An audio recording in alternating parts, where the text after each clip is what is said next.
സ്വാഗതം. എല്ലാവരും സുഖമായിരിക്കുന്നു? എന്തൊക്കെയുണ്ട് വിശേഷങ്ങൾ? സുഖമാണെന്ന് വിശ്വസിക്കുന്നു. അപ്പോൾ ഇന്ന് നമ്മൾ ഒരുപാട് വിഷമങ്ങളും സങ്കടങ്ങളും നിറഞ്ഞ ഒരു വർഷം അല്ലെങ്കിൽ ദിവസങ്ങളിലൂടെ കടന്നു പോവുകയാണ് അല്ലേ. ഇപ്പം നമ്മൾ നേരിട്ട് കൊണ്ടിരിക്കുന്ന ഈ ദുരന്തങ്ങളും പ്രശ്നങ്ങളും ഒക്കെ മാറി വരട്ടെ.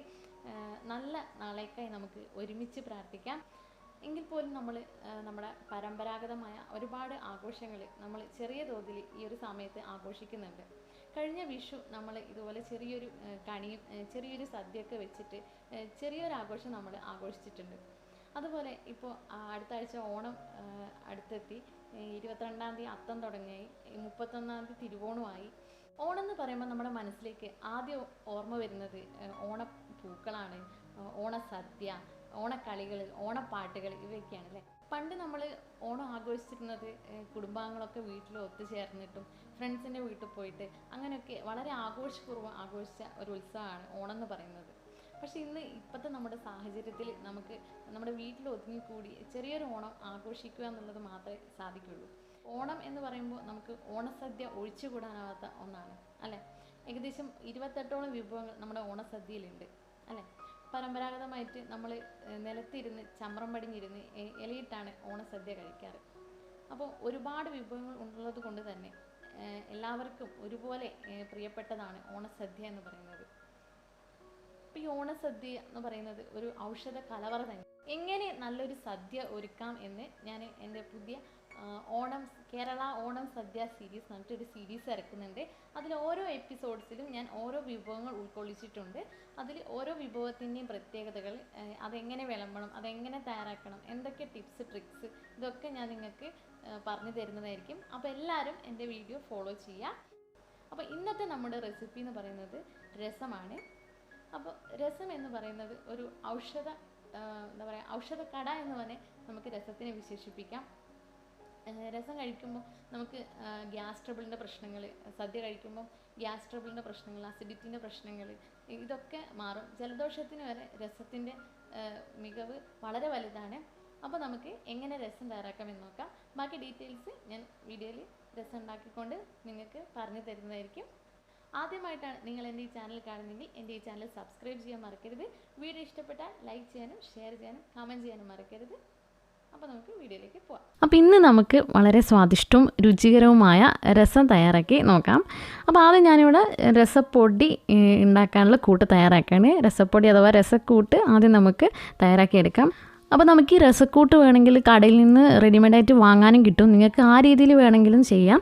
പക്ഷെ നമ്മൾ വറുത്തെടുക്കുന്ന ആ ഒരു ടേസ്റ്റ് എന്തായാലും വാങ്ങുന്ന അതിന് കിട്ടില്ല. അപ്പോൾ നിങ്ങൾക്ക് പറ്റുമെങ്കിൽ ഈ രീതിയിൽ തന്നെ ചെയ്ത് നോക്കാം.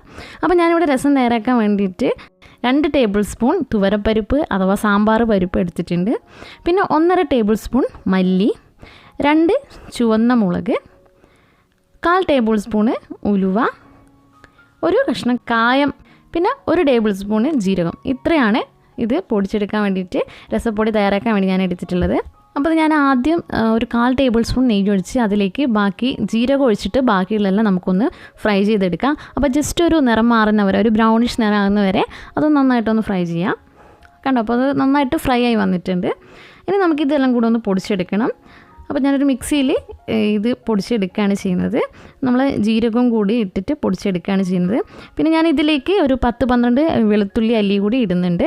അതുകൂടി ഇട്ടിട്ട് നന്നായിട്ടൊന്ന് പൊടിച്ചെടുക്കാം. അപ്പോൾ ആദ്യം നിങ്ങൾക്ക് വേണമെങ്കിൽ ആ പൊടി മാത്രം ഒന്ന് പൊടിച്ചെടുത്തതിന് ശേഷം വെളുത്തുള്ളി ചേർത്ത് കൊടുത്തിട്ട് ഒന്നുകൂടി ലാസ്റ്റ് ഒന്ന് ഗ്രൈൻഡ് ചെയ്താൽ മതി. അപ്പോൾ അത് രസപ്പൊടി റെഡി ആയിട്ടുണ്ട്. ഇനി നമുക്ക് രസം തയ്യാറാക്കാം. അപ്പോൾ ഞാൻ ആദ്യം ഒരു പാൻ ചൂടിയതിന് ശേഷം അതിലേക്ക് വെളിച്ചെണ്ണ, കടുക്, മുളക്, കറിവേപ്പില ഇവ ഇട്ട് കൊടുക്കുകയാണ്. അതിനുശേഷം ഞാനൊരു മീഡിയം സൈസ് 3 തക്കാളിയാണ് എടുത്തിട്ട് ഈ തക്കാളി നീളത്തിലരിഞ്ഞത് ചേർത്ത് കൊടുക്കാം. പിന്നെ 2-3 പച്ചമുളക് കൂടി ഇതിലിട്ട് കൊടുക്കാം. നിങ്ങളുടെ എരിവനുസരിച്ചിട്ട് പച്ചമുളക് ചേർക്കാം. പിന്നെ നമുക്കിതിലേക്ക് ചേർക്കേണ്ടത്, ഞാൻ 1 നെല്ലിക്ക വലുപ്പത്തിൽ പുളി പുതിർത്ത് വെച്ചിരുന്നു. ഒരു അരമണിക്കൂർ മുതൽ 1 മണിക്കൂർ വരെ ഒന്ന് പുതിർത്ത് വെച്ചാൽ മതി. ആ പുതിർത്ത് വെച്ച് നന്നായി പിഴിഞ്ഞ് അരിച്ചെടുത്തതാണിത്. അതിലേക്ക് ആഡ് ചെയ്ത് കൊടുക്കുകയാണ്. അപ്പോൾ നിങ്ങൾ ഒരുപാട് വെള്ളം ചേർക്കാതെ ആദ്യം കുറച്ച് ആ ഒരു പുളിവെള്ളത്തിൽ മാത്രം ഒന്ന് അതാദ്യം മൂടി വെച്ചിട്ടൊന്ന് വേവിച്ചെടുക്കാൻ ശ്രദ്ധിക്കണം. പിന്നെ ഞാനിതിലേക്ക് നമ്മൾ അരച്ച് വെച്ചിരിക്കുന്ന മസാലകൾ, മഞ്ഞൾപ്പൊടി, മുളക്, പിന്നെ കുരുമുളക് പൊടി ഒരു 1 മുതൽ 2 ടേബിൾ സ്പൂൺ വരെ നിങ്ങളെ എരിവനുസരിച്ചിട്ട് ചേർത്ത് കൊടുക്കാം. പിന്നെ അതിലേക്ക് ഞാൻ കായം ഞാൻ നേരത്തെ പൊടിച്ചിട്ട് എന്താ പറയുക വറുത്തെടുത്തിട്ടില്ലായിരുന്നു. കാര്യം ഞാൻ അങ്ങനെ ഇട്ട് കൊടുക്കുകയാണ് ചെയ്യുന്നത്. നിങ്ങൾക്ക് വറുത്ത് പൊടിക്കണമെങ്കിൽ ആ രീതിയിലും ചെയ്യാം കേട്ടോ. അപ്പോൾ ഞാനിവിടെ എന്താ പറയുക പച്ചയോടെ അങ്ങ് ഇട്ട് കൊടുക്കുകയാണ് ചെയ്യുന്നത്. അതിൽ നിന്ന് കിടന്ന് അലിഞ്ഞ് വെന്തോളും. അപ്പോൾ ഇനി ഇതൊന്ന് മൂടി വെക്കട്ടെ. ആ ഒരു കുറച്ച് വെള്ളത്തിൽ അതിലൊക്കെ ഒന്ന് നന്നായി വെന്ത് വരും. കണ്ടോ, മൂടി വെച്ച് കുറച്ച് സമയം കഴിഞ്ഞ് ഞാൻ തുറന്ന് നോക്കി. നന്നായി തക്കാളിയൊക്കെ പാകത്തിന് വെന്ത് വന്നിട്ടുണ്ട്. പച്ചമണം, മസാലേൻ്റെ പച്ചമണം, തക്കാളിയൊക്കെ നന്നായിട്ട് വെന്ത് വരികയൊക്കെ ചെയ്തിട്ടുണ്ട്. ഇനി നമുക്കിതിലേക്ക് ഇനി ആവശ്യത്തിന് വെള്ളം, നിങ്ങൾക്ക് എത്ര വെള്ളം വേണോ പുളി അനുസരിച്ചിട്ട് നോക്കിയിട്ട് ചേർത്ത് കൊടുക്കുക. എന്നിട്ട് ഒരു തിളയും കൂടി വരുന്നവരെ നമുക്കത് വെയിറ്റ് ചെയ്യാം.